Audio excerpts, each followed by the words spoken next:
Welcome to another episode of Off the Menu. I'm your host, Vincent Franchini from Tumblr House, here with a picaresque Charles Coulombe.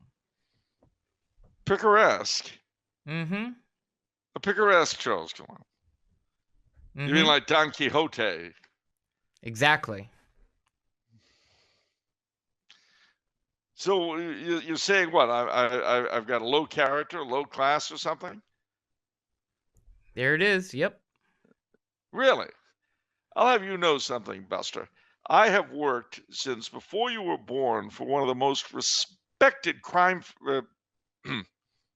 family-owned businesses in the country, number one.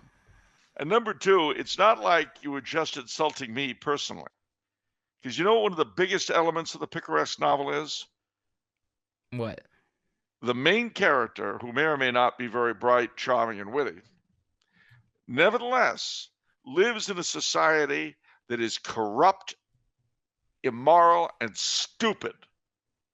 And he basically makes his way by shoving more of it into society's face. What a terrible thing to say about me. Worse, what a terrible thing to say about our beloved society. We have the best government money can buy, the best judges money can buy. What are you saying? That we have the best judges money can buy. All right, well, I can't argue with that. It's quite true. All right, I guess in a sense it works. Although, you think I'm Don Quixote tilting at windmills? Huh? Well, you are a LARPer. The king of the LARPers. So I've been told. You think my life is a series of disconnected episodes that are nevertheless very bizarre and amusing? Is that what you're thinking? In spades. Well, okay. You know what? Objections withdrawn. All right. I still feel bad that you characterized our society as immoral, corrupt, and stupid. I don't feel bad. Yeah, I guess somebody's got to do it. If not society, then who? Well, yes, indeed. It is another quiet week here in Trumau, my hometown, in the lower Austrian plains. The Cafe Vess is having a specialty on venison this weekend. I think somebody shot a deer. I was going to say, did they, some local hunters go out and shoot some deer?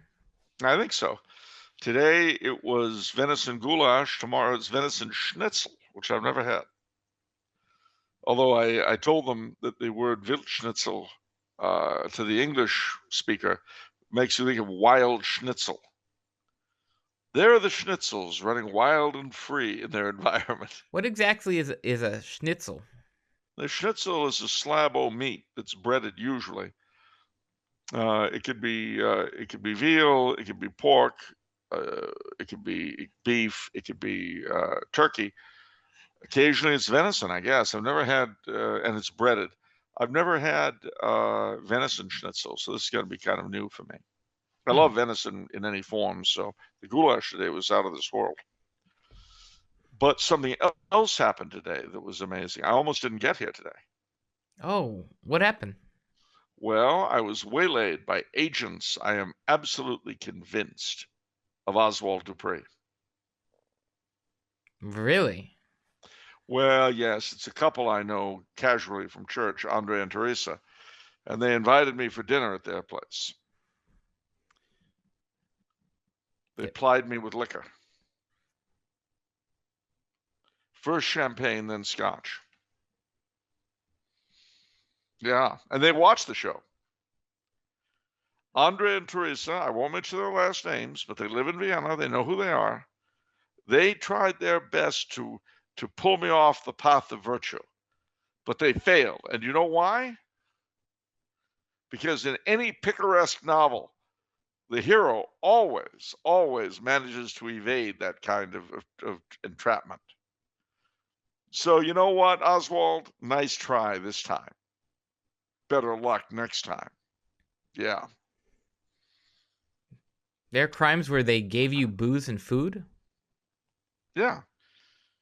And well, and enjoyable conversation that was difficult to break from. They're very enjoyable people, which just shows you the depths to which Oswald will go in recruiting agents. Yeah, gosh. With enemies like that, who needs friends? Exactly. If it weren't for the fact that they're working for Oswald and so obviously trying to destroy me, they'd be absolutely wonderful people. It's a shame. Yeah, well, but see, I managed to escape their clutches. However, having said that, it doesn't change the fact that today in real time is the 30th of January. Now, just as being here in Europe, had I had my druthers a couple of days ago on the Feast of Charlemagne, I'd have gone to Aachen. Today is January the 30th. And in normal times, I would not be sitting here in beautiful downtown Trumau. I would be in London. Why? Why? I'm glad you asked that question. Do you see this tie? Yes. Ah! Whoa. All right. Yeah. This is the tie of the Royal Stuart Society. Okay. Do you see this lapel pin?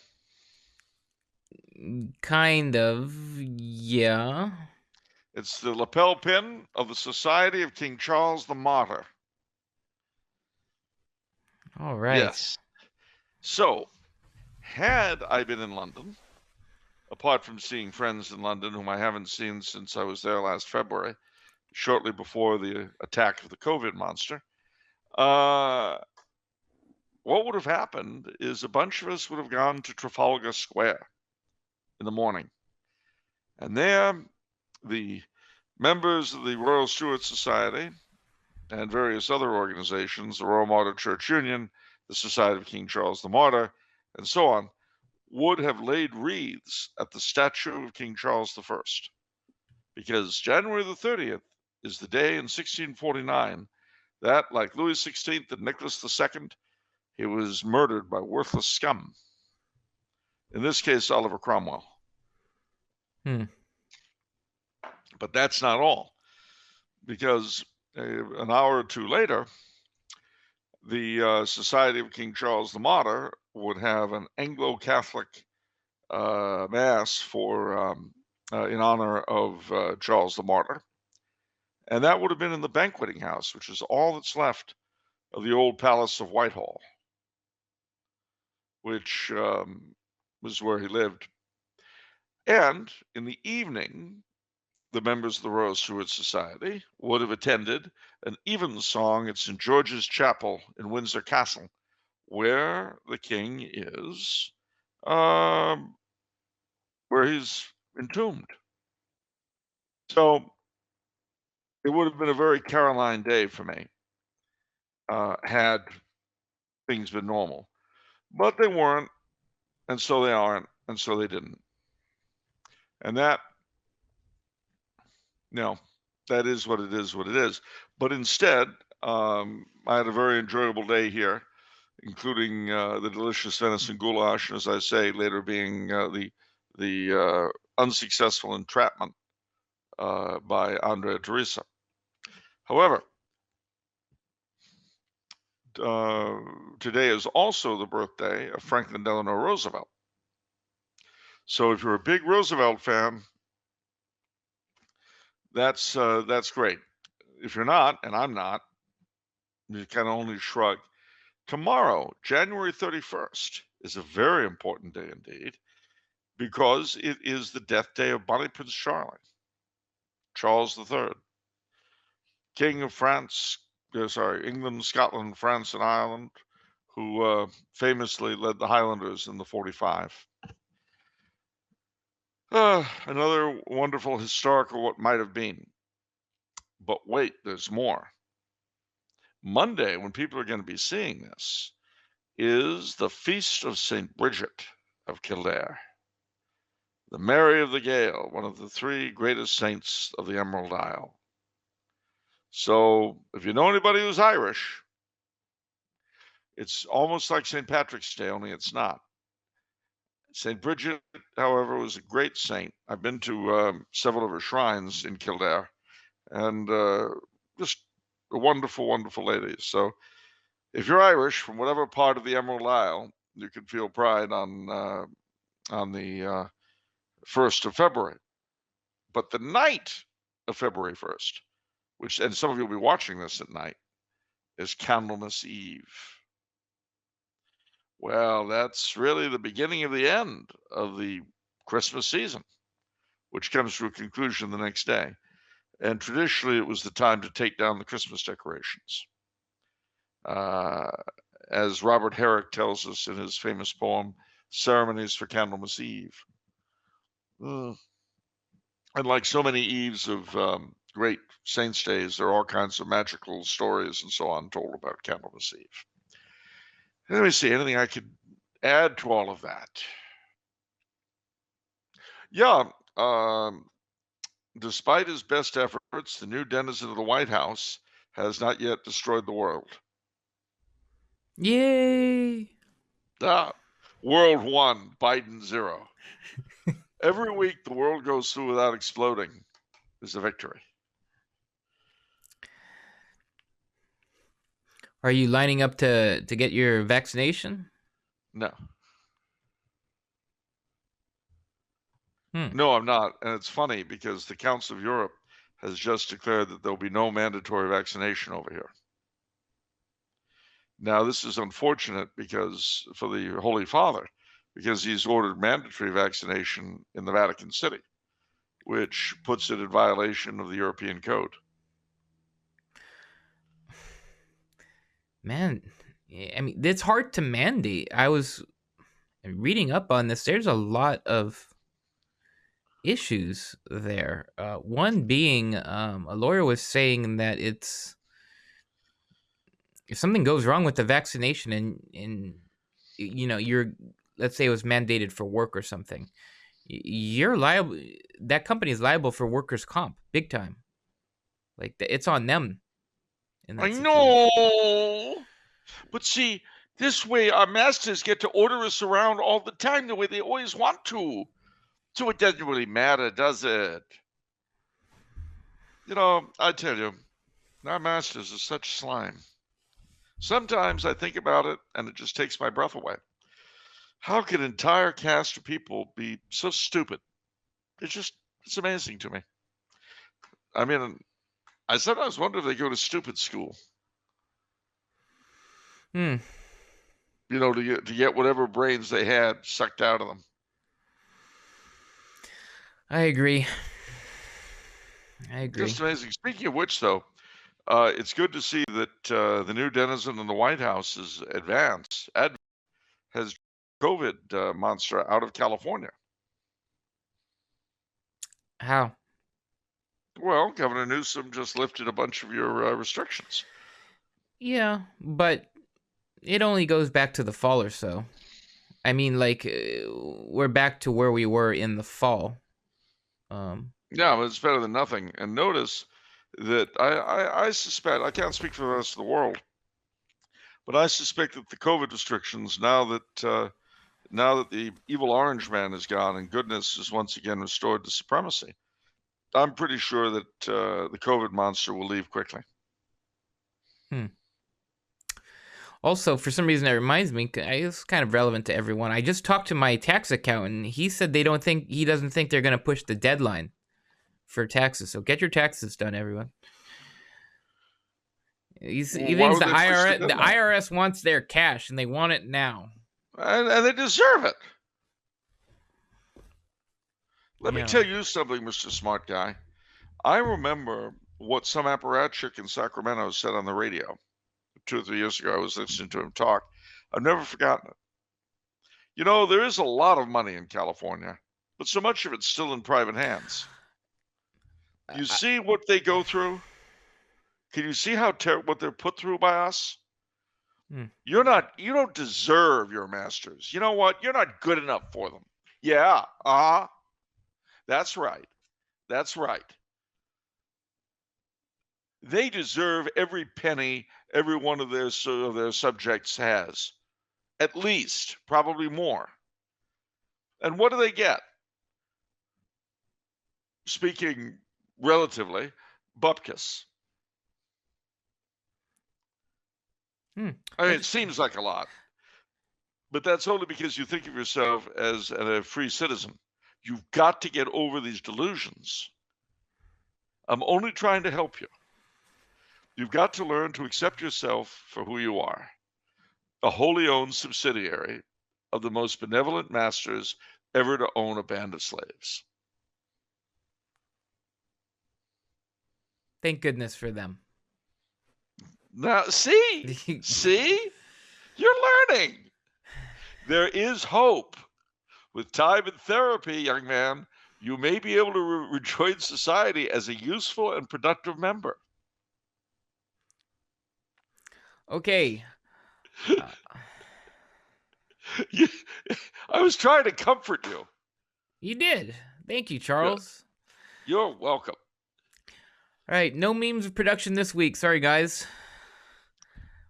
We can't nationalize what we don't have. Nothing's worth nationalizing this week. Just take a week off. You know, all right. Be laid back a little bit. Okay, I'm up for that. I don't mind relaxation. Yeah, me neither.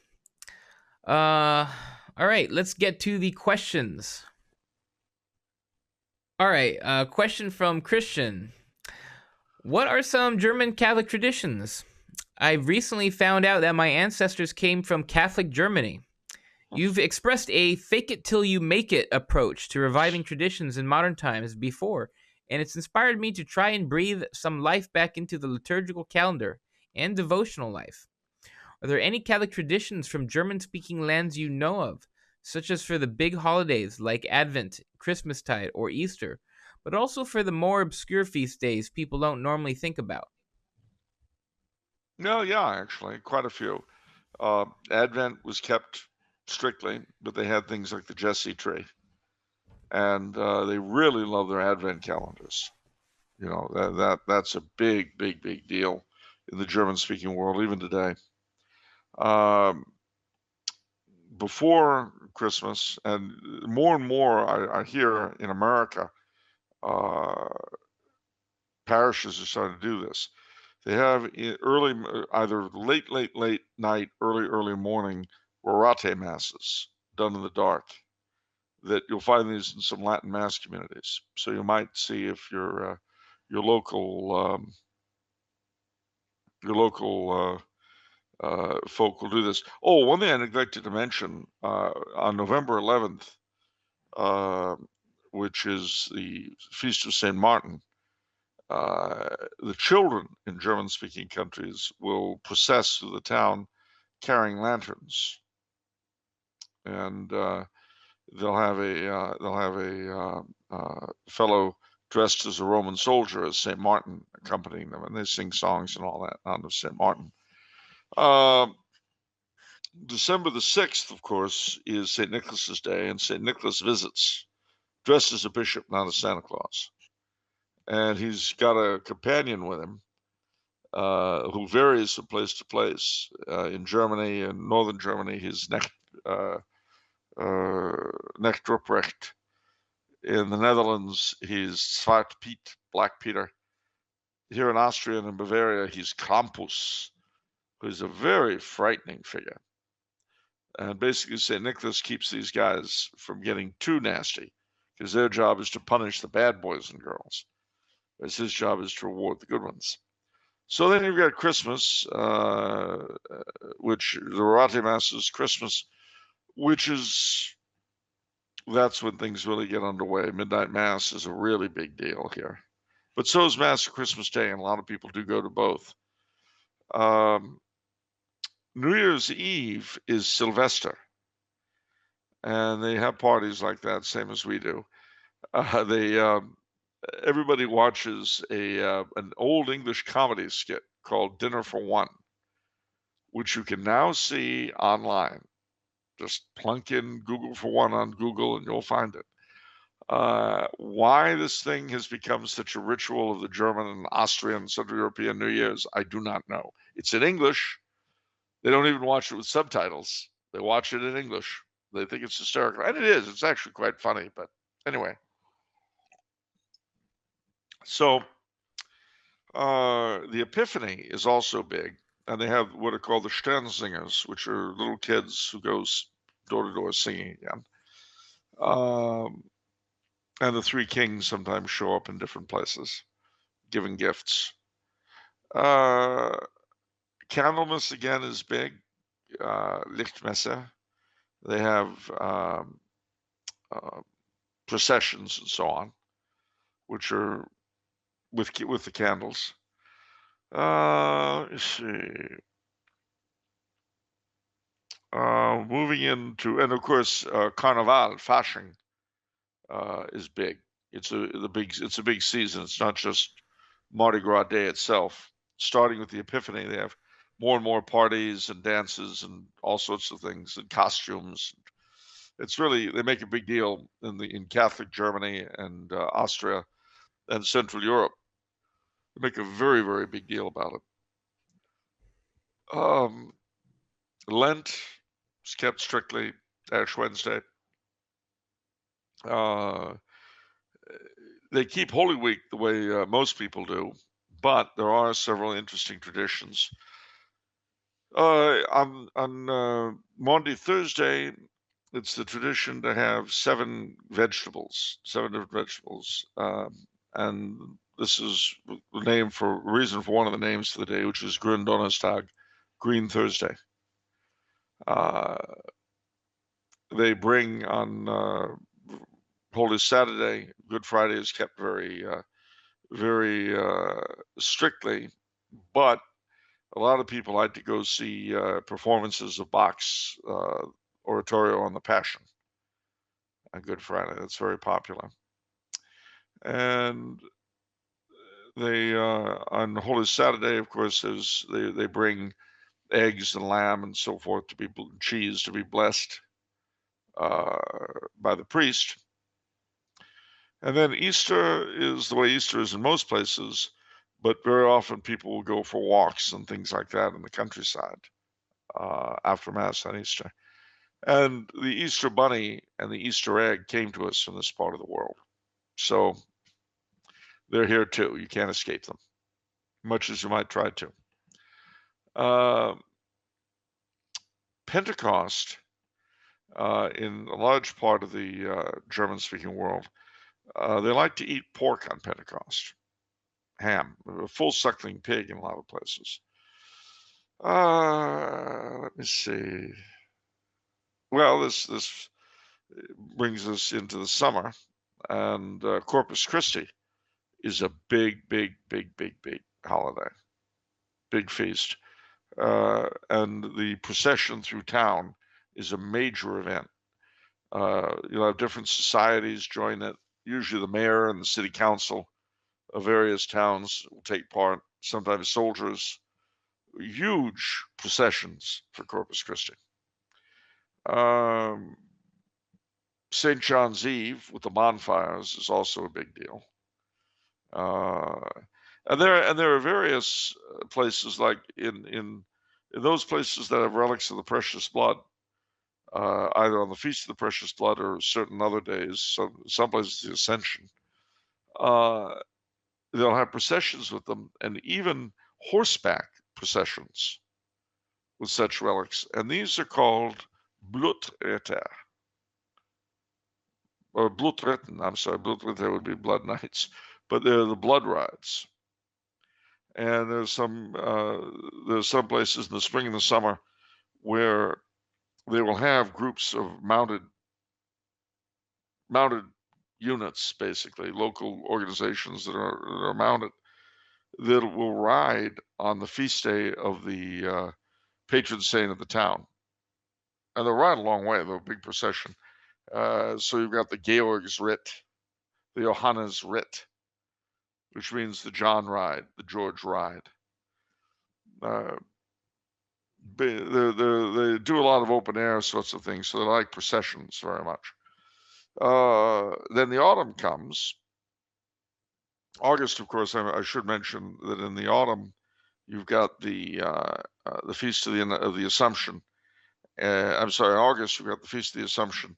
And there people bring fruits and so forth to be blessed by the priest on the Feast of the Assumption. In September, I would say probably the biggest feast is Michaelmas, the Feast of St. Michael. Oh, you know what I completely left out? Back in the spring of the Rogation days, where a lot of places still you have processions through the fields and so on. So Michaelmas, of course, the Feast of St. Michael, is kept very strongly here. And one of the things is that people eat goose on not St. Michael, in England they I'm sorry, my mind's going. But St. Michael's Day, nevertheless, they're very devoted to the Archangel here. He's one of the co-patrons of Germany. So you'll find a lot of mass goers, and you will, here and there, there'll be a Michael's Rit. We come into October.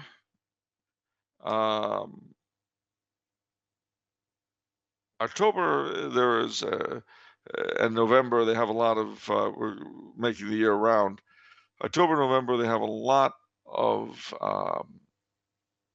harvest festivals and things like that. And then in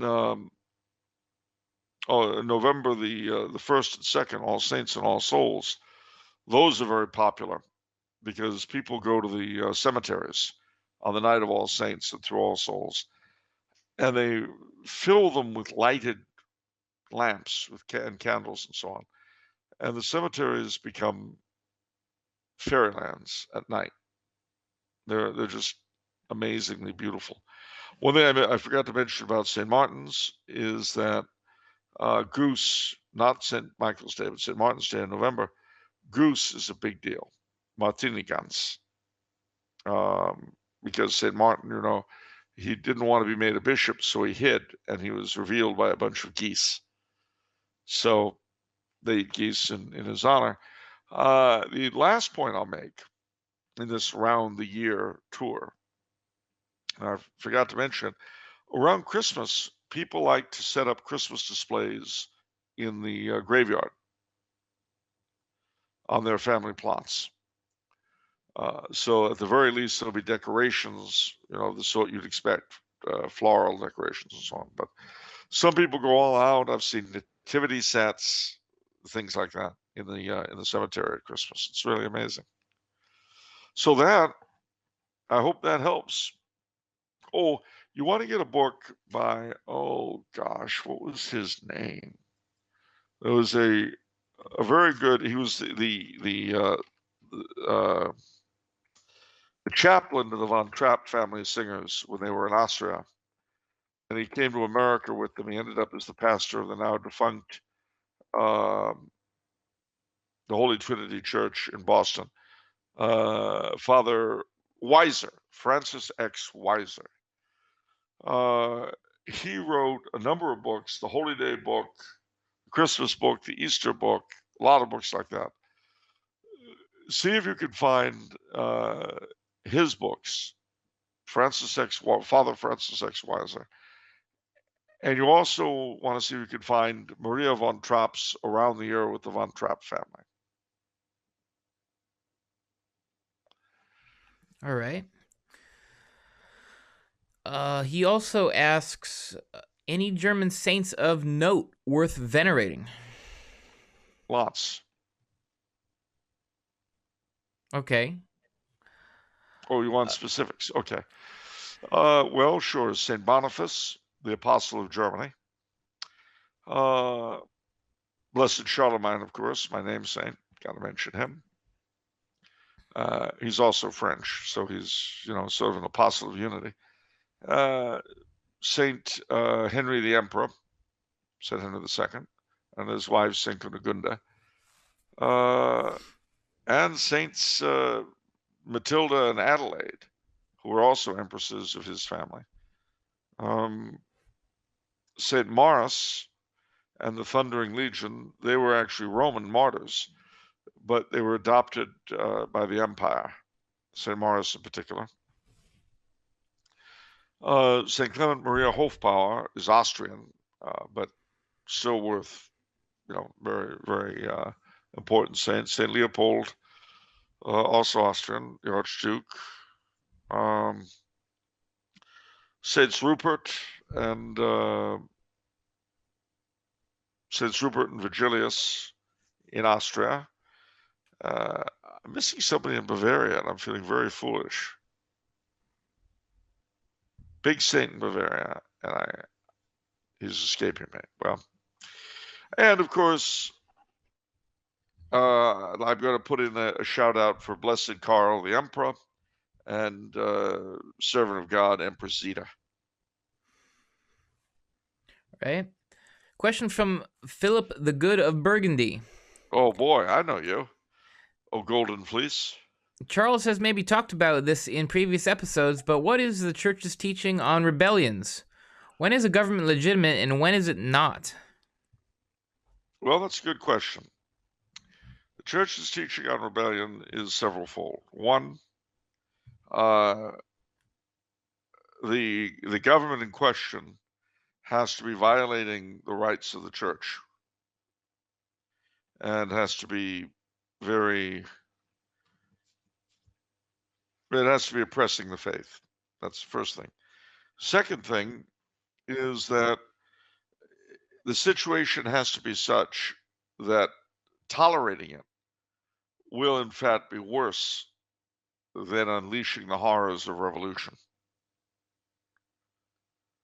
So as you can imagine, that doesn't happen very often. And the third is there has to be a reasonable chance of success. So now what makes a government legitimate? Well, that depends. At the very lowest level, the church will accept as legitimate any regime that will allow her to do her work. That's basically it. If the Chinese communists tomorrow said, you know what, we're not going to smack you around anymore. You do what you want. We're going to leave you in peace. Then, strictly speaking, they would be at least quasi-legitimate. But ideally, a government works for the common good of its people. I mean, that includes the rights of the church, because obviously making it easier for people to escape hell is a good thing, not a bad thing. But by and large, the government, to be completely legitimate, should at the very least be concerned with the common good of all its subjects. The church is able to coexist with virtually any government that will coexist with her under those circumstances. Now, by the same token, there are many Catholics who are attached to one kind of a regime or another. And inevitably, the jumping off point of their attachment is the fact that it fits that bare minimum. But usually their attachment to it will include the amount of privilege said regime gives the church. So, for instance, if you look at the legitimists in Europe, the adherents of the Stuarts, the Carlists, the Bourbons, whomever you like, the Habsburgs, one of the big reasons why they support those families is that traditionally they supported the church in a way that a merely neutral regime never would or could.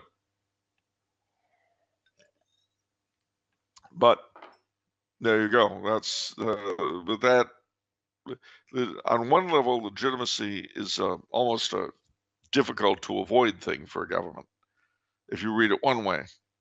But in another way, it can be a very high standard set, but it's not the church per se that sets it.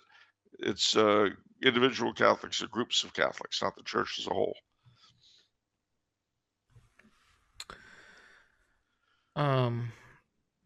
What was the third qualification or requirement that you listed, that you have to have a decent chance of success? Yeah. Did the Vendée qualify in that sense? Yeah. I mean, they were well aware that there were other parts of France that were disaffected. I thought, I don't know if I heard it from you or from a documentary, but I thought the leader said, okay, I'll lead you, but we're probably going to lose. Yeah, he did. But that was his private opinion. And in any case, he didn't say we can't win. He said we'll probably lose. But you know, it was. Let's put it this way: it didn't seem as though they'd accomplished nothing.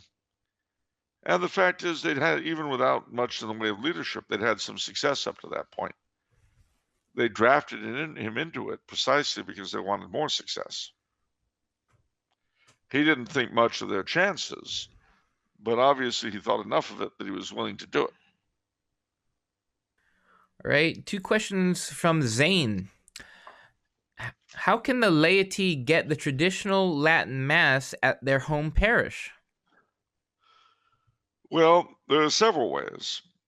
There was, of course, your Uncle Giovanni's way, which was to sit down with the pastor and say, you know, Monsignor, it's a lovely church you've got here. It'd be a pity if something happened to it. Wouldn't it be nice to have a Latin Mass here instead of seeing a smoking ruin? Now, I don't recommend that approach. It was successful enough for your uncle, but I don't recommend that. No. If you look at Summorum Pontificum, it actually, and the add-on regulations, it gives recommendations. You get a group of people together and you ask for it. Now, probably it's best if you also line up a priest and you want to become with money in hand. You never, ever approach a priest or a bishop asking for a favor without the old do re mi. And I'm not being funny, ladies and gentlemen. Cash and carry, pay to play. You know, and I'll tell you a funny story about that. You and I have a mutual friend. Now, I'm not going to say who he was, is he's still alive. But you'll remember this story. He wanted to get married to a chick who lived in a neighboring diocese. Now, at the time, Roger Cardinal Mahony was the Archbishop of Los Angeles. This is about 2 years before Summorum Pontificum came in. And he forbade any Tridentine nuptial masses in the Archdiocese. Now, fortunately, this friend of ours was marrying a chick from the next diocese. And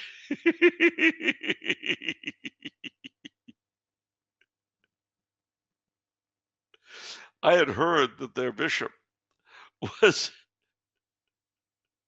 willing to allow the nuptial mass to a degree at times for pastoral reasons. Well, our friend comes to me and he comes to me and he says, what do I do? Well, you know, how do I get that? I said, well, what you want to do is you write a letter to the bishop. Forget religion. Don't put that in there because he'll be confused, doesn't know what it is. Explain, and this was true, by the way.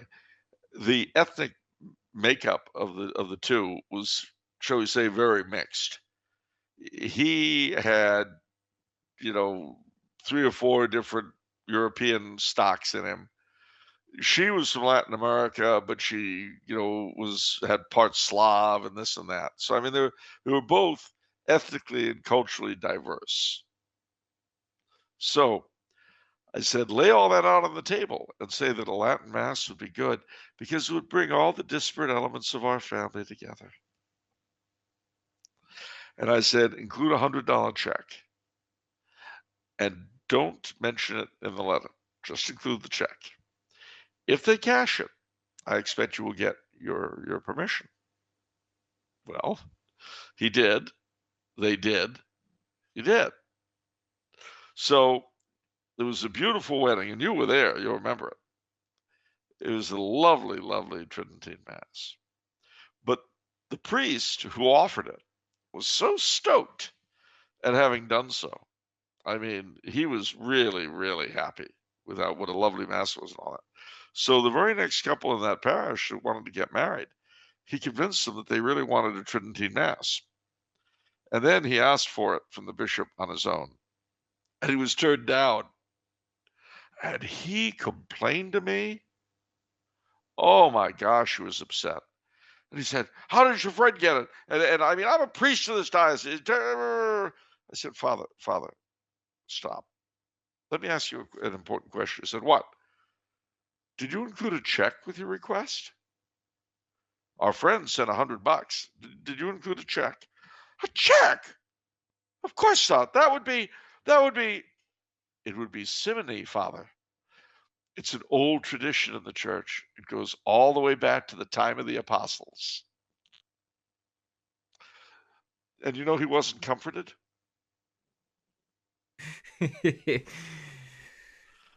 I tried to help. It didn't help him. However, so that's why I tell you, my experience has been that if you want to get anything, you got to give. You know what I mean? Or as Queen Latifah tells us in Chicago, reciprocity. I love your advice to priests. My favorite is your advice to our hero Tridentine Mass priest. Will Mm. go nameless, but he's African American, Yeah. and what he was trying to request the to Cardinal Mahoney to say the Latin Mass, and you guys are trying to think up an angle, and you said, Father, you think God ever made you black for a reason? Yeah. I And this told was him play the like the race most card. innocent, like a very, in my opinion, a very incredibly holy, innocent priest. And I can just picture that look of shock on his. Oh, he was horrified. And what I said to him, I said, because the thing that you're missing the account is that he was getting blowback from the cardinal. Okay. Yeah, I garbled the account. Okay. Yeah, he was getting difficulty. So I said to him, "Father, play the race card." And he looks at me and he says, "I have spent my whole life not playing the race card. I have spent my life trying to do God's work purely on the basis of what ability I may have." I said, "Father, stop. Do you think he didn't make you black for a reason? He gave you a weapon, the only weapon these people understand. Play the race card. Any more crap out of their little mouths and they're racists. End of story." Well, he didn't like it, but he did it, and it worked. That's the only reason why we had the Tridentine Mass in LA County for a decade or Years. so. Yeah, for years and years. Because, He played the race card. And I oh gotta tell man. you another interesting thing about him that's not apropos of this, but it's funny. He said the mass in a very profound, very devout way. And if anything was going on, like somebody's cell phone went off or whatever garbage, he took absolutely no notice of it. He was all absorbed in the mass. Yeah. But one one Sunday, everything was wrong. I mean, his body language was odd. Somebody's phone went off, and he stopped the mass until they turned it off. I mean, it was just totally different. So afterwards, I went up to him and I said, "Father, is everything all right?" And he'd start with the usual, "Oh yes." "You know what, Charles? No, everything is not all right. I am not happy right now." I thought, huh. I said, "Well, let me ask you, Father, would a nice lunch at Taylor's Steakhouse help? Say Wednesday?" He said, "Oh, yeah, that would help a lot." So we had lunch, and I asked him the story. And basically, he had ended up running an old priest's home, but it was filled with a number of the elderly denizens, because he was Orthodox even in seminary, were the old priests who had made his life hell for his orthodoxy when he was coming through seminary in the 60s. And now he was stuck dealing with these people every day, and it was driving him crazy. And I said, "Father, Don't you fret about it. I got you covered. I know what you got to do. He said, what? I said, do you have like a community film night? One night a week you show them a movie? He says, yeah. Show them whatever happened to Baby Jane. Let them find out what can be done to elderly people who are in care. Well, he just started roaring. And when he stopped, he wiped his eyes and he said, I can't possibly do that. But even the thought of it, I feel so much better. Thank you. And it was true. He felt a lot better after that. All he had to do was think of whatever happened to Baby Jane from that time on, and it was great. Yeah. Okay, we've gotten on some tangents. So the question that you're initially answering was, how can the laity get the traditional Latin mass at their home parish? You made a lot of good. Sorry. You made a lot of good suggestions, but I was wondering also, because I don't think you mentioned Una Voce. Well, Una Voce is a good organization. You should get in touch with them. Because that's their purpose, right? It's their purpose. If you get in touch with Una Voce, get in touch with the St. Joseph Foundation if you get a lot of difficulty, because they're canon lawyer people. But Una Voce will help you, and they'll advise you. Also, get in touch with any Latin Mass communities around you for help. Because, a lot of the elderly people would like to see all the traditionalists pushed off into ghettos. The trick is to re-Catholicize your parish if there's any way to do it. That's really what we need to do. Otherwise, what you're going to have is a whole bunch of parishes will turn into societies for the preservation of the 1960s. Now, recently there was in National Catholic Reporter a shriek about this parish in North Carolina that where the priests had brought in the Latin Mass and all that, and half the elderly parish parishioners had left, and they were doing a Vatican II Mass in some sort of guitar shop or whatever. Not guitar shop, sorry, it was a car repair place. Well, when I thought about it, and you'll see this in my Crisis Magazine article, which is coming out Monday on the same thing, I think that if you find yourself, let's say you're a priest who's just taken over a parish, it's got a contingent of blueheads that are really into this sort of stuff. What you need to do is establish a sort of seniors only 60s folk mass for them, where they can go and, shake their groove thing and enjoy themselves.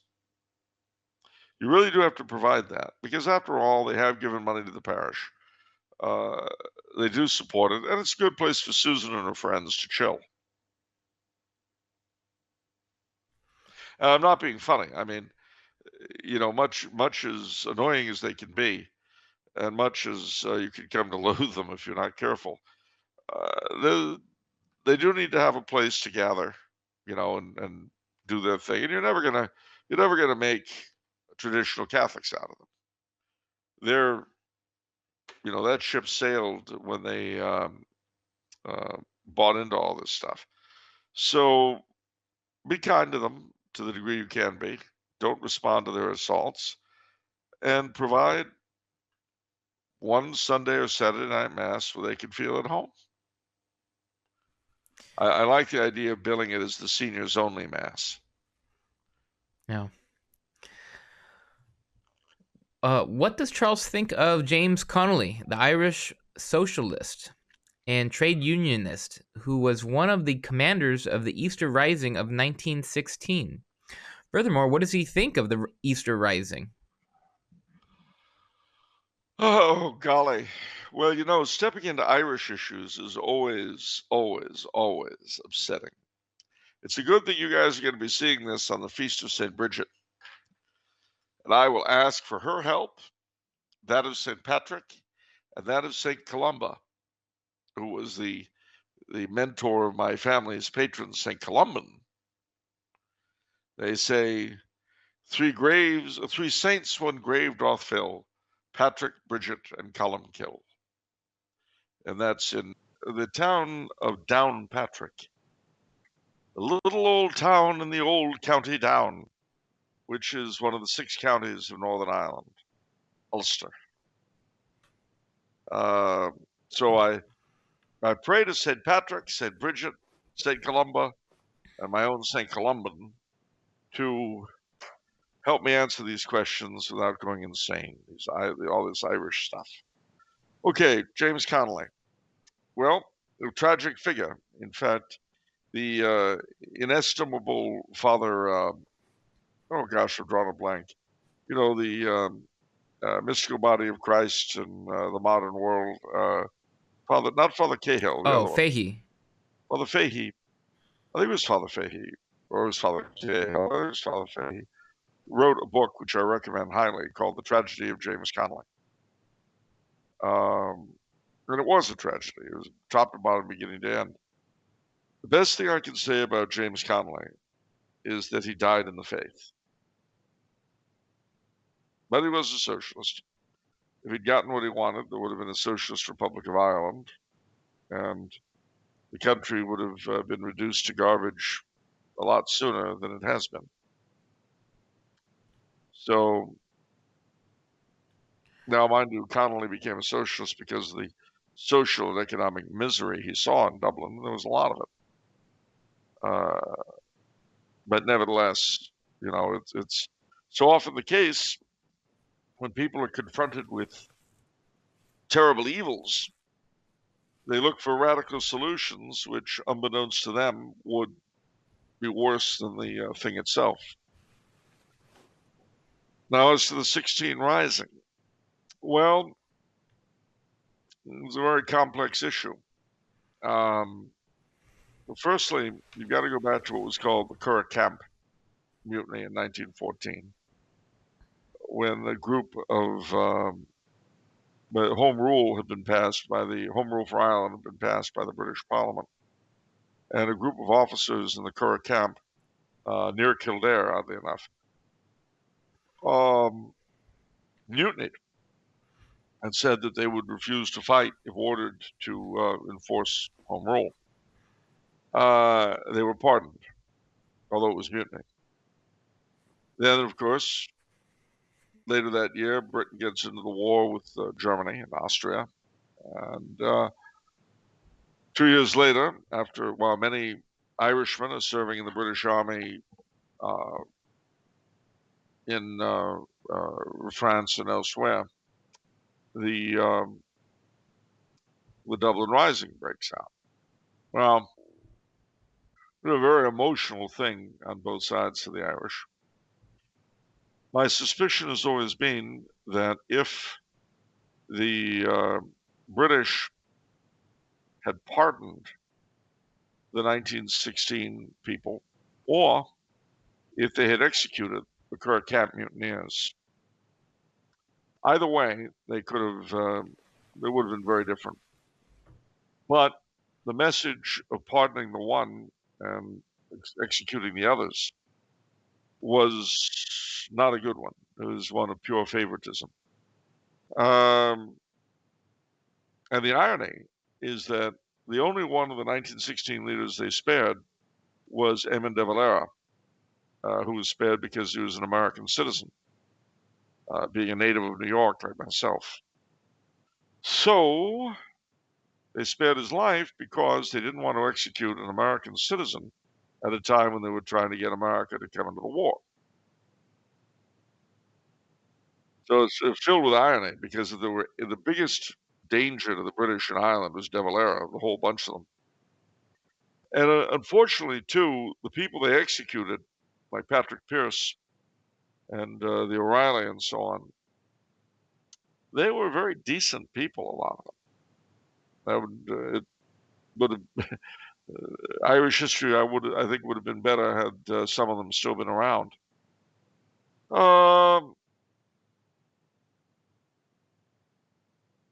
That was the 16. So I mean, you know, the history of Ireland is a miserable one.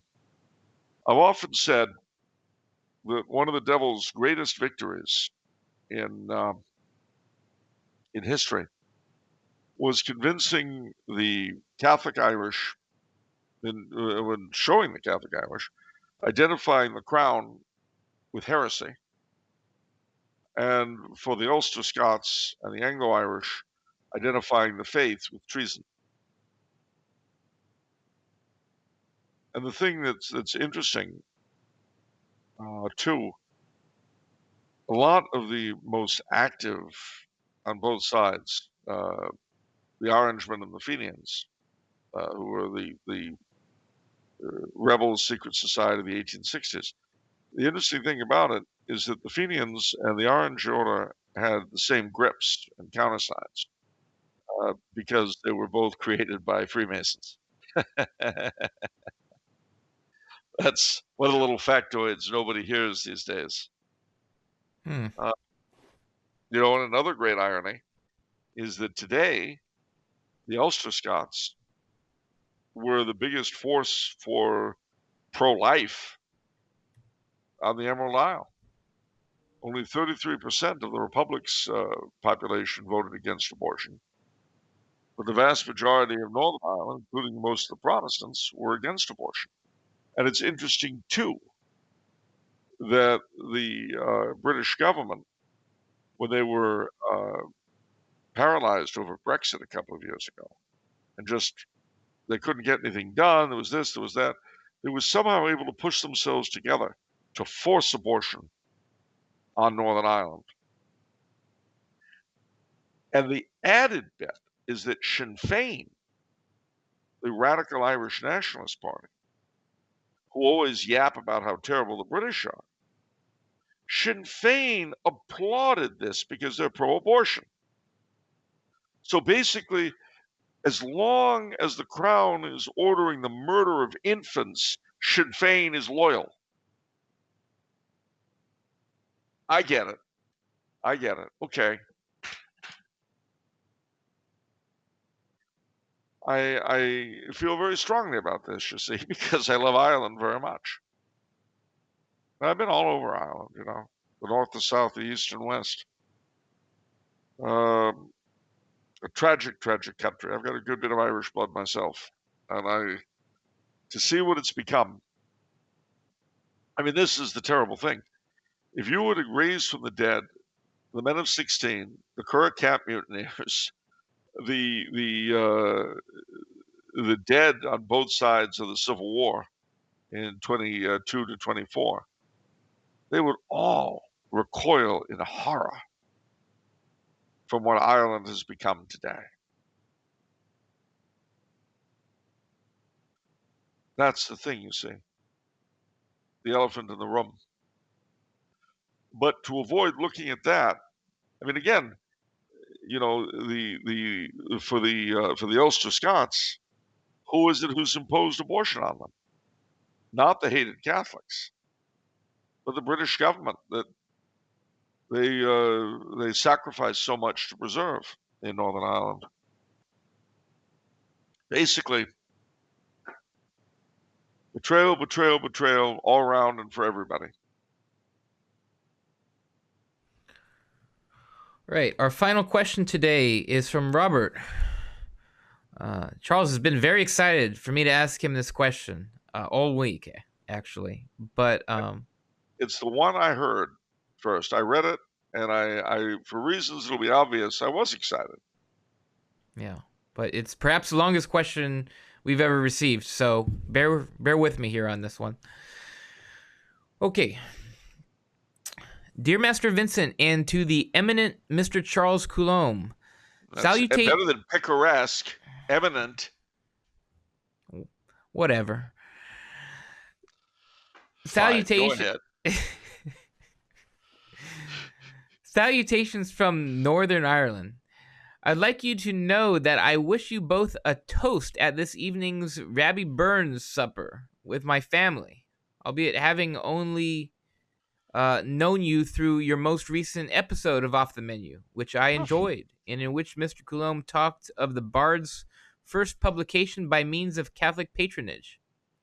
I was unaware of this. Does he know that without these wise endowments, Robert Burns was destined to become a slaver of African sugar workers in the West Indies? So much for a man's a man, fey all that. My question is somewhat different, however, and is as follows. I have recently turned 25. My father was a Catholic and made me an altar boy at our local church when I was young, where I had my first Holy Communion and confession, though not confirmation. He then left my family. My mother, who raised me and my brother through deep sacrifice and love, however, was a Protestant. More so, she was born of a long standing Orange Order family with ties to paramilitary. Although I was not permitted to join our local family Orange Lodge because of my upbringing, I was, however, encouraged to learn the flute songs associated with anti Catholic sentiment in our local area. Uh, Lastly, I have sought out some historical answers to theological questions that have been with me since I first pieced together my own history. Firstly, the doctrine of sola fide, or as my Presbyterian minister speaks of it, the salvation through the sacrifice of Christ alone, which has been waved in my face as a doctrinal reason to reject my paternal Catholic upbringing. Secondly, and if you shall both forgive me, comes my more pressing question.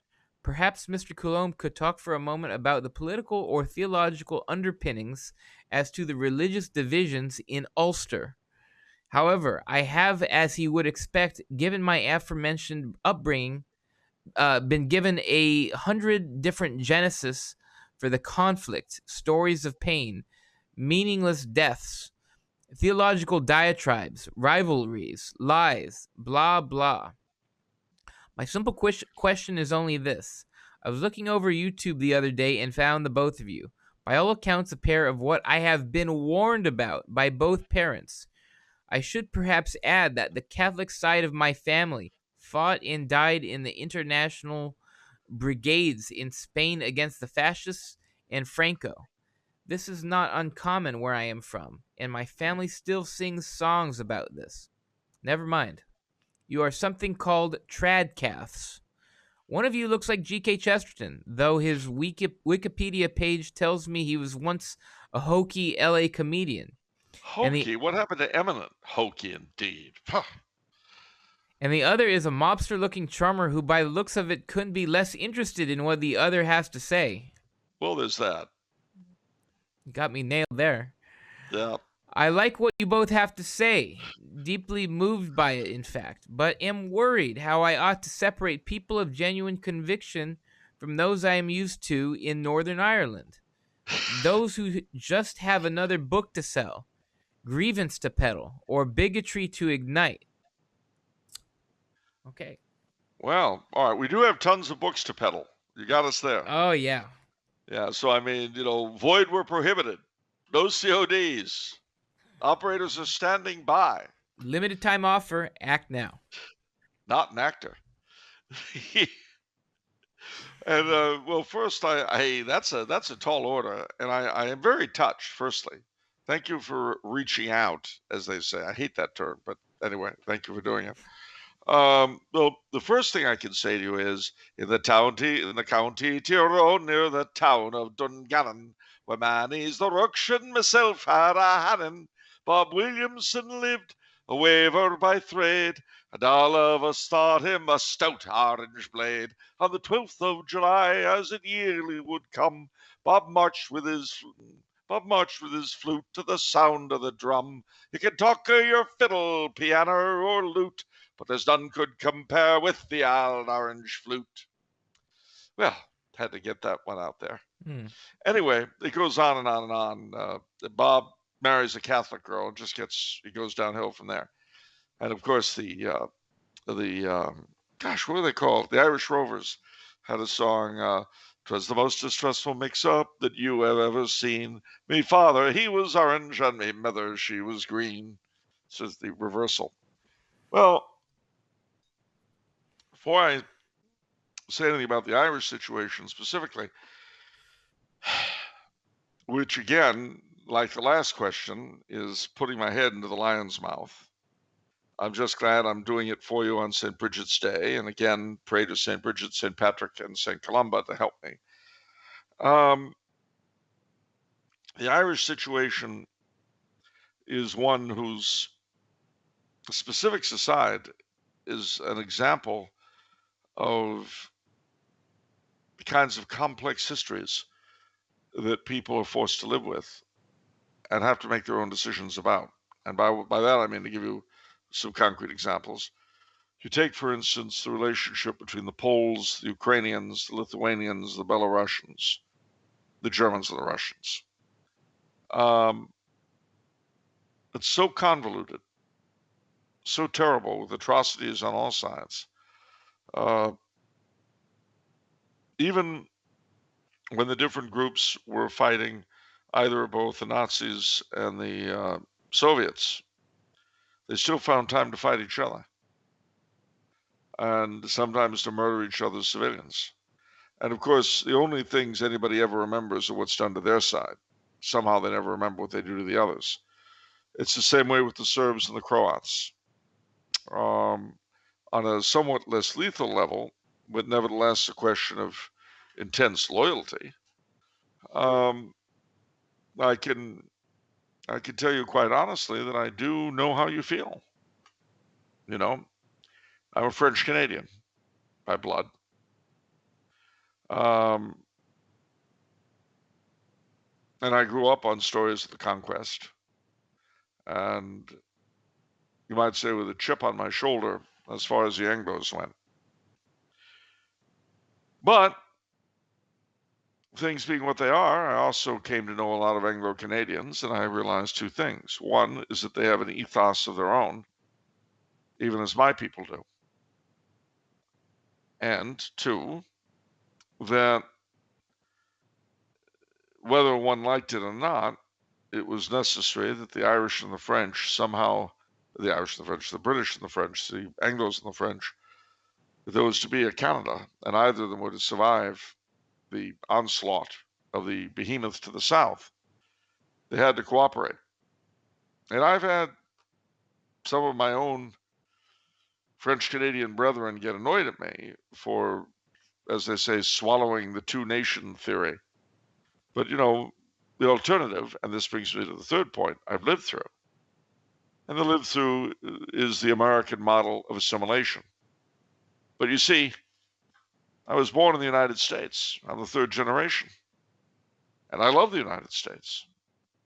I absolutely adore her. But every 4th of July, I cringe when I read the Declaration of Independence denunciation of the Quebec Act that gave my people our freedom, religion, and laws, in the immortal words of the old Orange Flute. So what's all this mean? Well, one thing I've learned, apart from the fact that every side has its own set of heroes and villains, and very often your heroes are their villains and vice versa. If one claims to be Christian, if a people claim to be Christian, there are two things they've got to do. One is to learn to forgive what's been done to them, and the other is to evangelize. Because you see, ultimately, these horrors cannot be resolved through human means.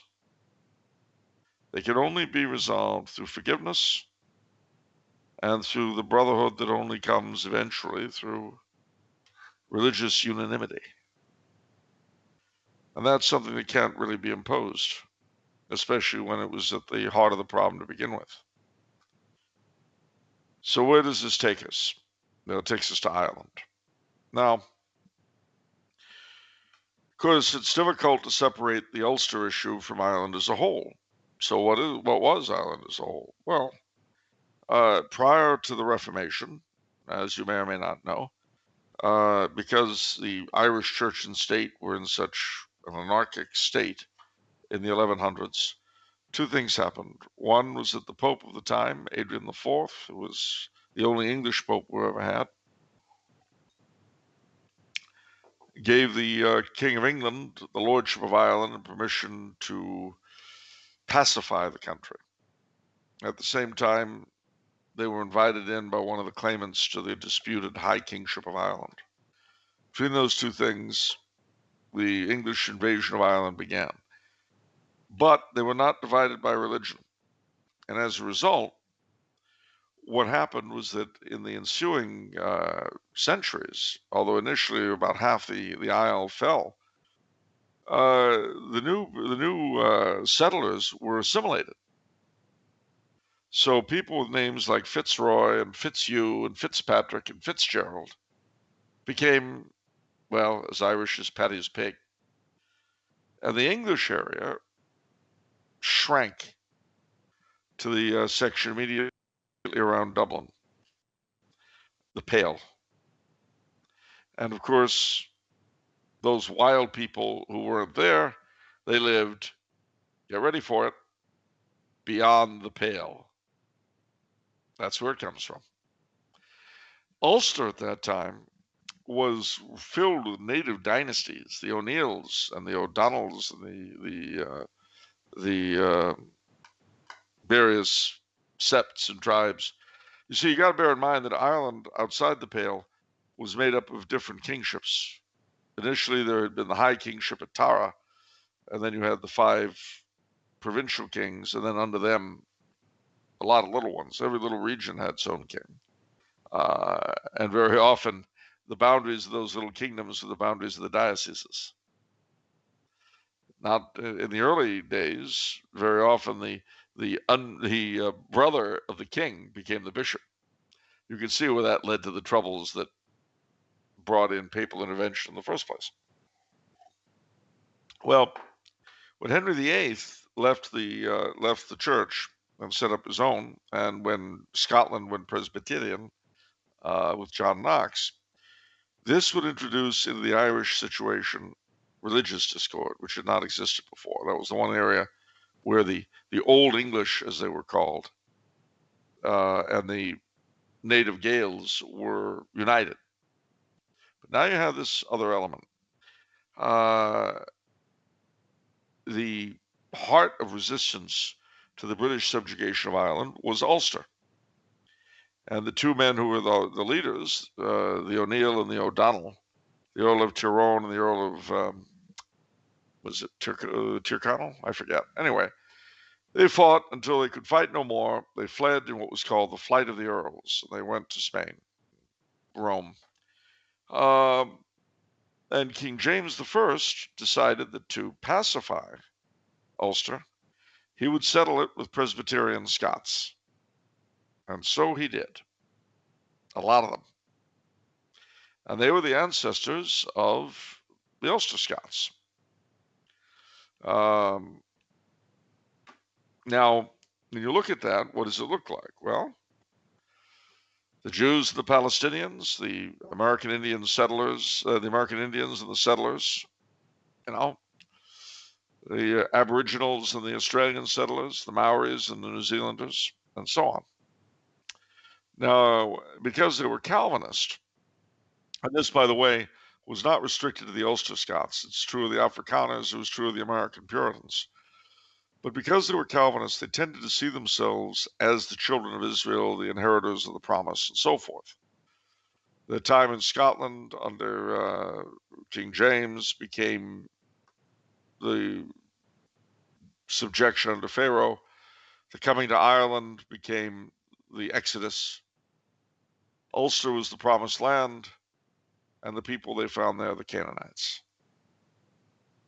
Now, lest you think that I hold this against them in a sense, it's the same with the Afrikaners, the same with the American Puritans, and the attitude in America, were totally deprived of religious feeling, led to what we call now American exceptionalism.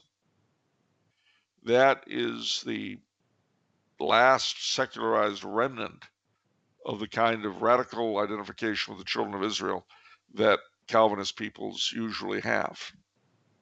So, then came the Wars of the Three Kingdoms. Charles I, who was murdered on this day in 1649, So when the Wars of the Three Kingdoms came, with allied but distinct civil wars in England, Scotland, and Ireland,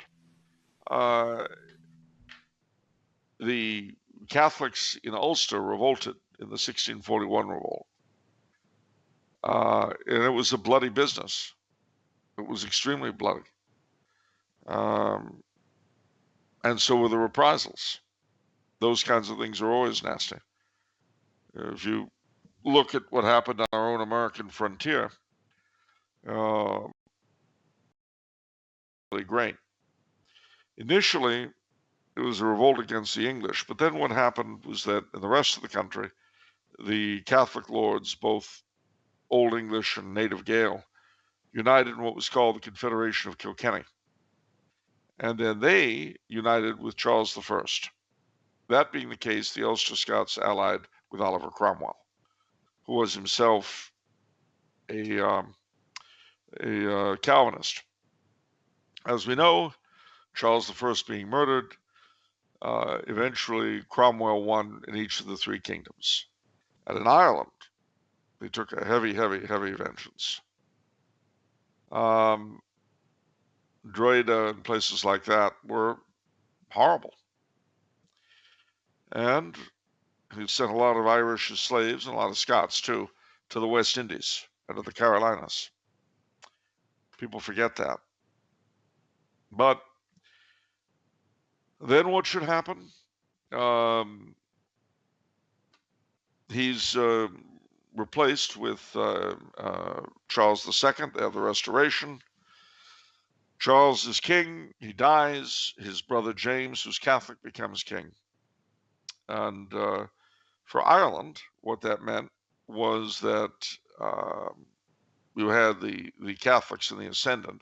Although, interestingly enough, in the Irish House of Lords, James kept the Anglican bishops rather than the Catholic bishops. So it wasn't a complete, change. But at any rate, in Irish Catholic historiography, that's called the Patriot Parliament. But, as we know, William of Orange was brought over. King Billy was brought over from the Netherlands to replace his father-in-law and uncle. A bit of fighting in England, a lot more in Scotland, the death of Bonnie Dundee, and then horrendous war in Ireland. Depending on what side you favor, it's the Williamite War or the Jacobite War. But whichever it was, when it was over, William of Orange was ruler in Ireland. Now, history rarely gives one the chance to be smug, and certainly not in this case. It's interesting that a bare majority, I believe, of William's army were actually Catholic. And you'll be amused to know that William's great ally in this war was the Pope. And when the Pope got news of the Battle of the Boyne, the Te Deum was sung at St. Peter's. The reason being that James was the ally of Louis XIV, with whom the Pope was having trouble and with whom William of Orange was at war. And the funny thing is, I've got a good friend of mine, Catholic, that he was in the territorials, the English territorials, he still is. And his unit during the Troubles was sent to a really run-down Protestant slum in Belfast. It was just really horrible. And someone had done a chalk figure of King William, and under it wrote, "No Pope here." And someone else wrote under it, "Lucky old Pope." But it was kind of a rundown place. Anyway, I mention this because 1690 was the beginning of the ascendancy, and the Catholic Irish were pretty much ground under the heel. Their nobility, to the largest part of them, not all, but the largest part of the Catholic Irish nobility went to the continent, famous wild geese. Interesting story in and of itself. But the Ulster Scots were a breed apart, always were. They weren't really part of the ascendancy either. And it's interesting that in 1776, one thing I should point out is that George III was the first British king to be popular amongst the Irish Catholics since James II. And people don't realize that. But the reason is that in the first part of his reign, he was in favor of Catholic emancipation. So when the war broke out in the colonies in America, the Irish Association, the Irish Catholic Association, sent a loyal address to the king and offered to raise troops to fight in the New World. Well, as you might imagine, the prospect of a bunch of armed Catholics did not please the Ulstermen as much as you might think. So they were able to torpedo that idea. But because the Ulster Scots in America were a big part of the rebellion, they also wouldn't allow recruiting in the North because they didn't want to fight their cousins in America. Just so you'll know, our frontier, the Appalachians and all that, were heavily settled by the Ulster Scots, who in America we call the Scotch Irish. And we've had a number of presidents who descended from them, particularly Andrew Jackson and Woodrow Wilson, both Ulster Scott descendants, just so you know. Anyhow, so George III turned against Catholic emancipation, partly because he felt he was betrayed by the kings of France and Spain when they allied with the rebels in America.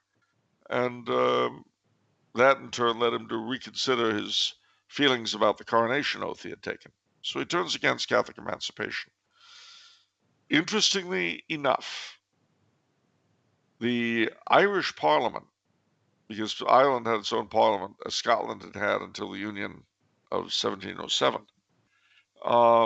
when the Kingdom of England and the Kingdom of Scotland became the United Kingdom of Great Britain, Ireland had a separate House of Lords and a House of Commons. Interestingly enough, of the two houses, the House of Lords were the most pro-Catholic. The House of Commons were the most anti-Catholic. Can you guess why that would be, Don Vincenzo? No. Well, it's because the Irish Protestant nobility often had Catholic relations, cousins, because many of them had turned Protestant to hold on to their estates. But the Irish House of Commons were recruited from the Protestant settlers from England and Scotland who had been brought over primarily in Ulster, but also in the South. A lot of them came over. And for them, they had a real dislike of the Irish Catholic that the nobility just didn't share. The thing was, though, that the Irish Parliament was, by law, subordinated to the English Parliament. And something funny happened. The funny thing was the ideals of the Enlightenment coming to Ireland and spreading amongst both Protestants and Catholics. And the result was the 1798 Rising. The 98, a very misunderstood thing, although there were a lot of Catholic participants, and the most noted Catholic leader was Father John Murphy. Most of the leadership were Protestant. Lord Edward Fitzgerald, Wolfe Tone, Emmett, and of course Napper Tandy, after whom the famous nationalist song was written. Oh, I met with Napper Tandy, and he took me by the hand. Asked he, how is old Ireland, and how does she stand? She's the most successful country that ever can be seen. They're hanging men and women for the wearing of the green. That's right, I can sing the old orange flute, and I can sing the wearing of the green. So there. Anyhow, so the Rising, the 98 failed. Incidentally, areas of the country were pacified by Gaelic-speaking Scots Catholic troops raised in Scotland, the Glengarry Fencibles, who later went to Canada as a whole regiment. Long story, but interesting. So suffice to say that it was then decided by the Catholic leadership in Ireland that the problem was the Irish Parliament. And so, when the idea came of uniting the Irish Parliament with the British Parliament, the majority of Catholics in Ireland supported it. That's something you don't hear very often, but they thought that it was a way to escape the dominance of the Protestant Irish ascendancy, was by having Ireland integrated with the rest of the United Kingdom. And that's what happened. The three kingdoms were now one. The United Kingdom of Great Britain and Ireland. Well, things didn't turn out quite the way the Catholic leadership thought they should. So the long and the short of it was that a man arose whose uncle had fought the rebels in 1798. Yes, indeed. Daniel O'Connell, called the Liberator.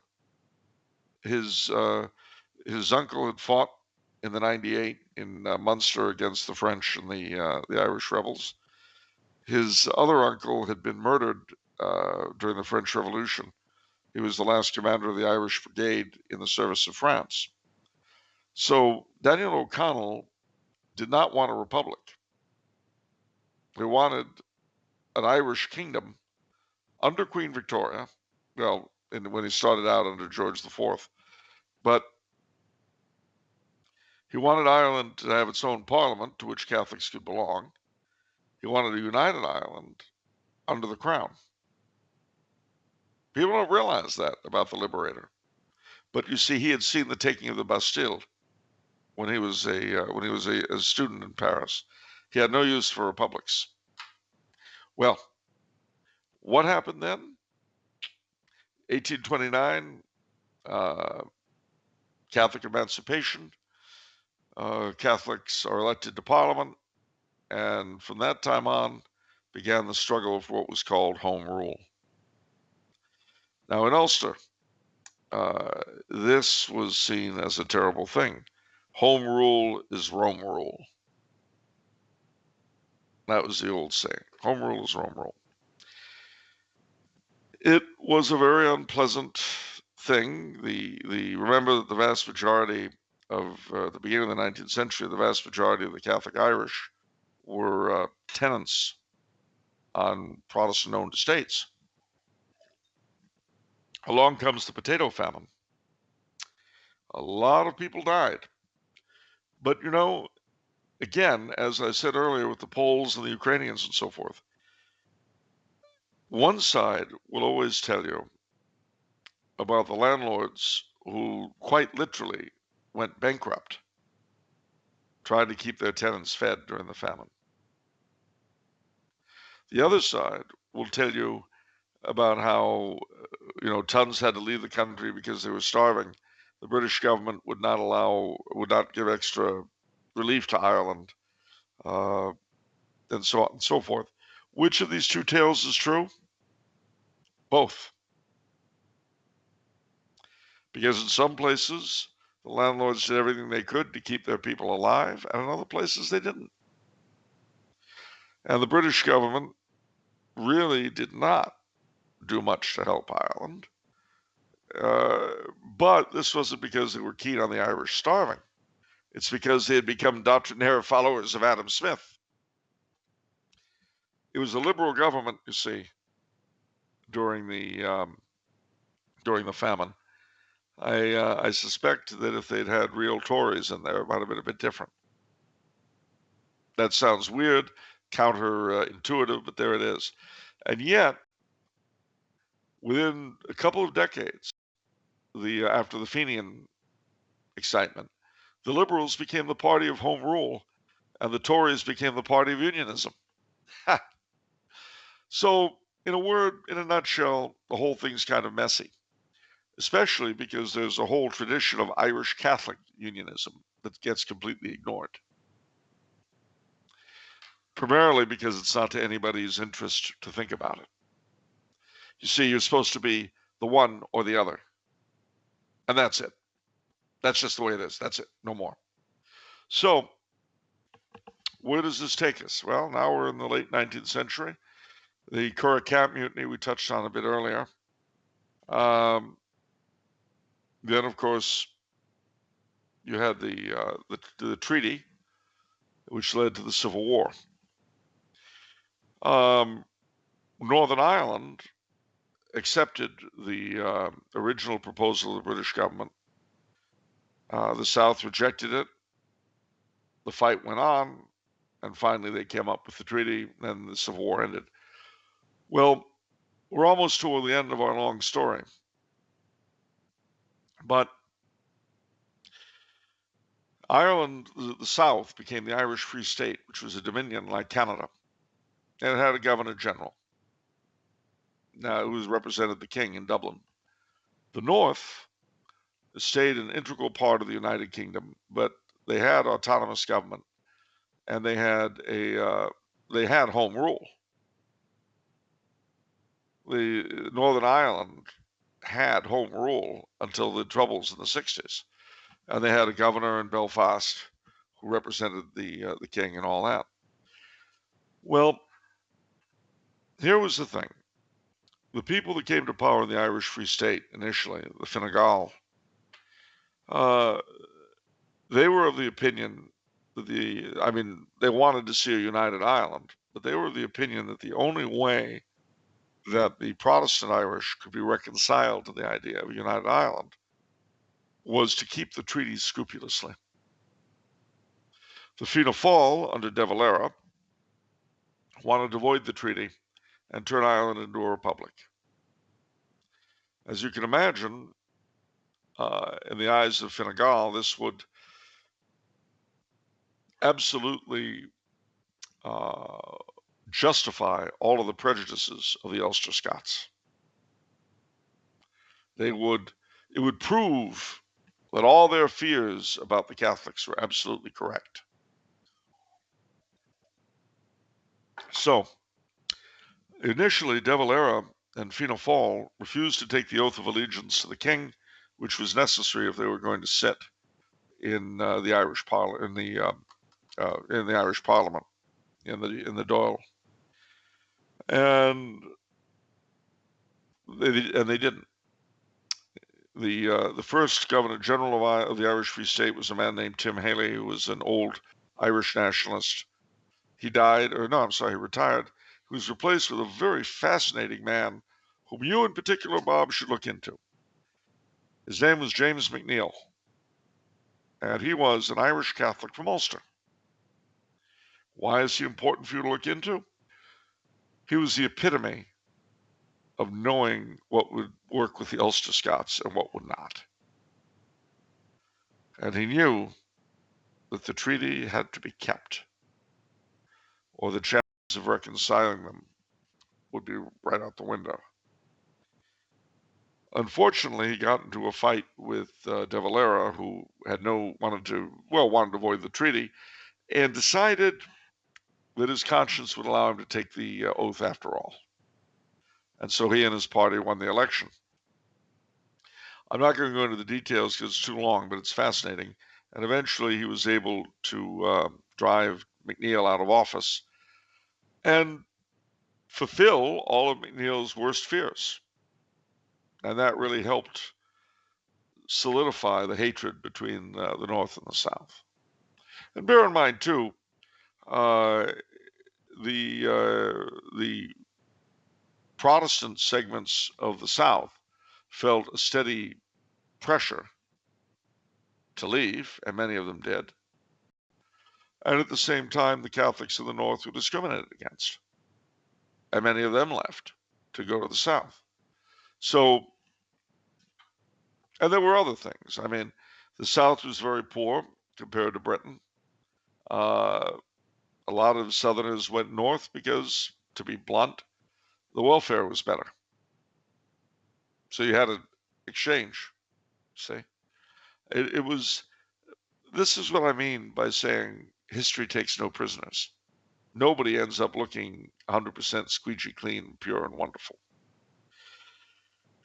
So, other things added to the mix: the rise of communism and fascism. Communism demonstrated itself in Russia and Hungary and elsewhere. The Civil War in Spain, to which you referred to. A lot of Irish volunteered to fight for Franco because of the terrible things that were being done to the church in Spain.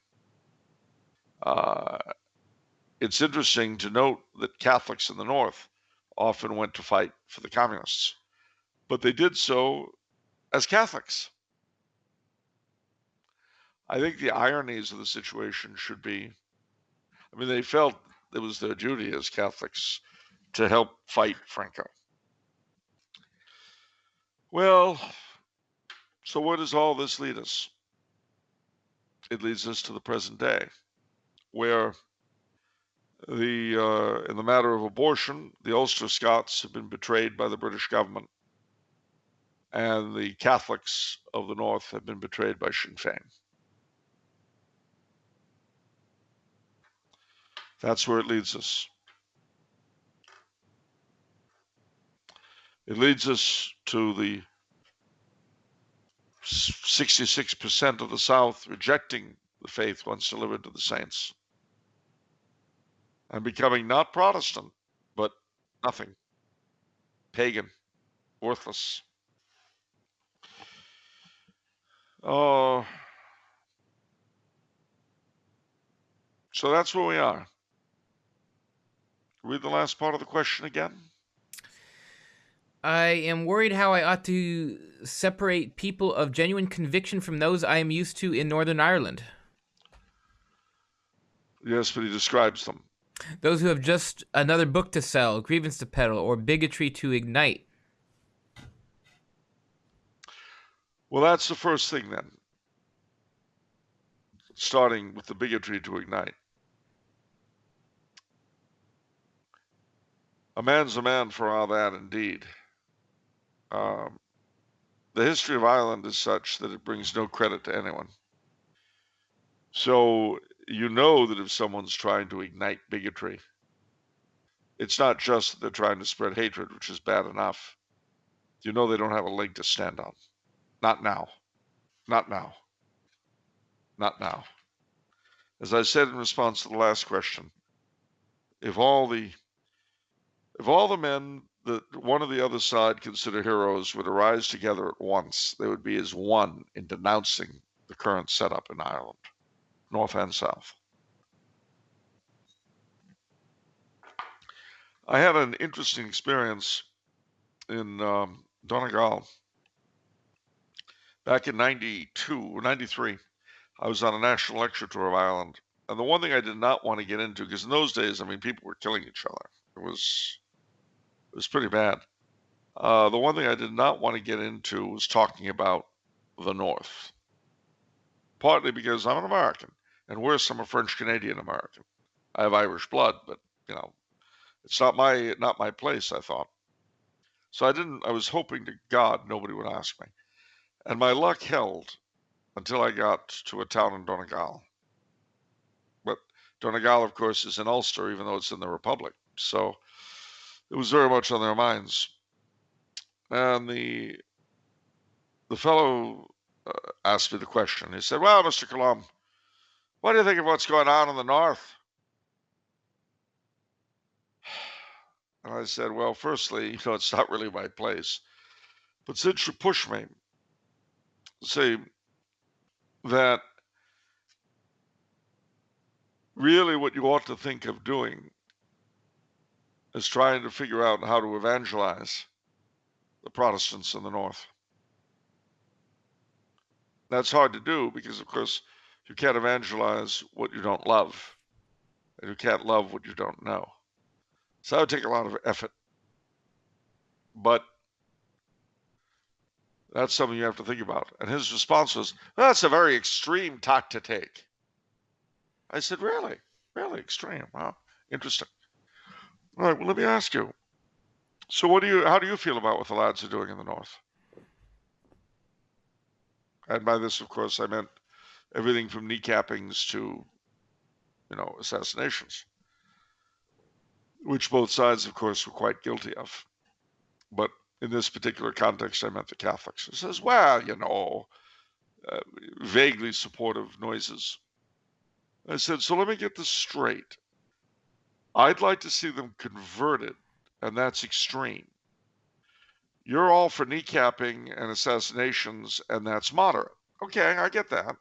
And the whole place started laughing, and he turned red as a beet. And I said, let me explain something to you. If the Catholics in Northern Ireland lived up to the Church's teaching regarding contraception, one day this would cease to be an issue. As it stands, because, and even then I could see the way the Church in Ireland was going. As it stands, what's going to happen if things continue the way they are is that one day the Asian attendant of the two remaining Ulstermen, the one the old annoying Catholic and the other the old annoying prod, is going to get sick of hearing them rambling at each other, and he'll pull the plugs on both of them. And so the man's response was, this other fellow said, so what you're telling us, Mr. Coulombe, is that if we abided by the Church's teachings before any political concern, eventually the problem would serve itself. That's what you're saying. And I said, yeah, that's exactly what I'm saying. And there is one other point that I did not make that night, partly because I didn't want to get my head literally handed to me. But I'll say it now. You rarely hear about pitched battles between the paramilitaries, the various reformed IRA and the various reformed UVA. And in their heyday, you didn't hear about the IRA and the UVA fighting each other. You always heard about them going after unarmed civilians, the kneecappings, the explosions. That you heard about.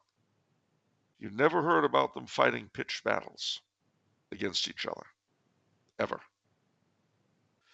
Which led me to think that our street gangs in LA were perhaps rather braver. And lastly, but not leastly, on this point,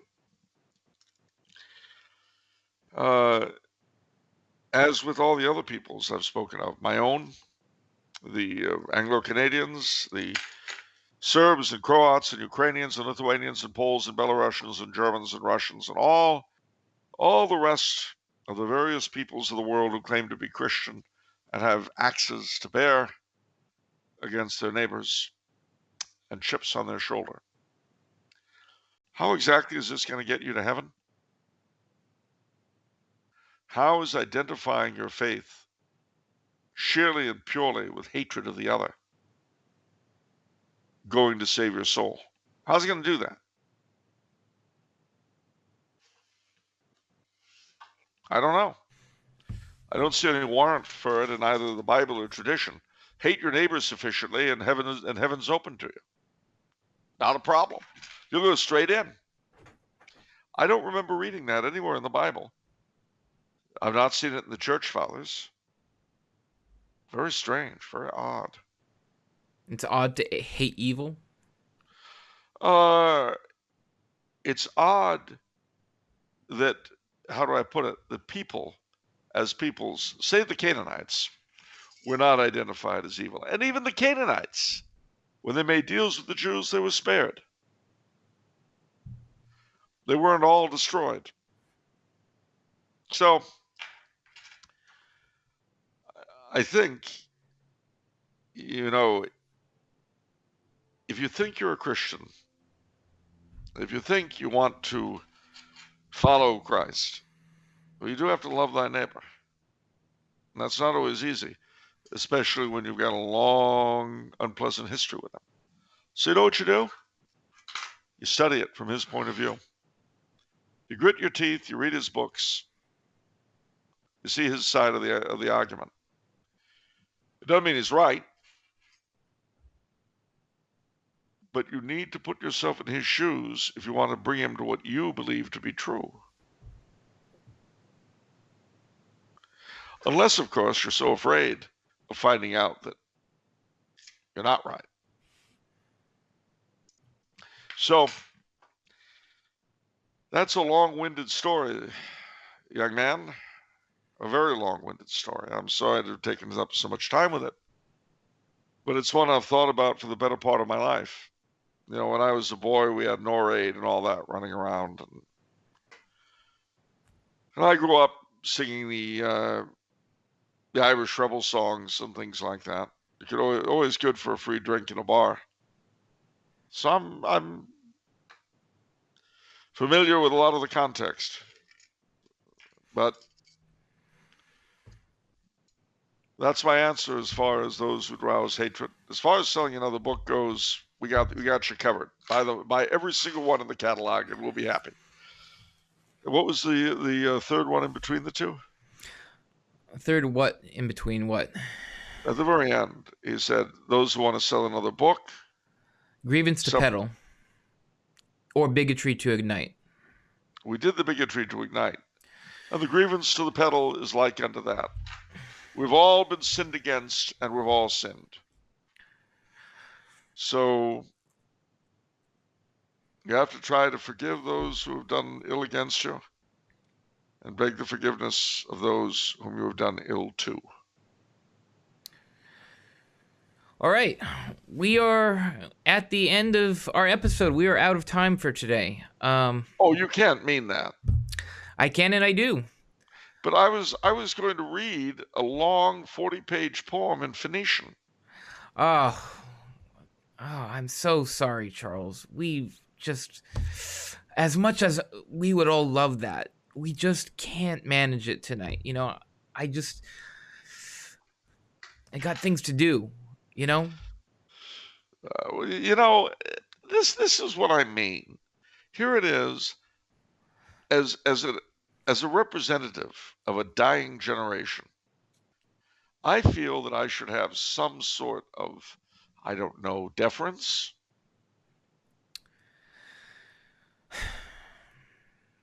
As a member of the young generation to a member of a dying generation, let the dead bury the dead. Oh, listen to you.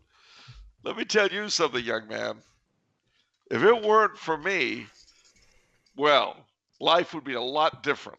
Yeah. Especially for me. Yeah. Yeah. Top that one, smart guy. No, seriously.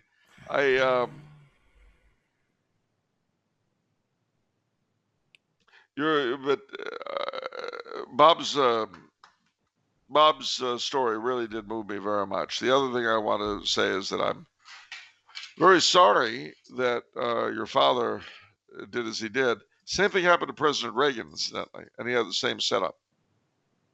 Presbyterian mother, Catholic father. The father didn't leave them, but he was an alkie and not very reliable. Well, on a happier note, don't forget what's coming up. This day that you're watching it is St. Bridget's Day. Tonight is Candlemas Eve. Tomorrow is Candlemas, the end of the Christmas season, and truly the beginning of Mardi Gras. So, what does this mean?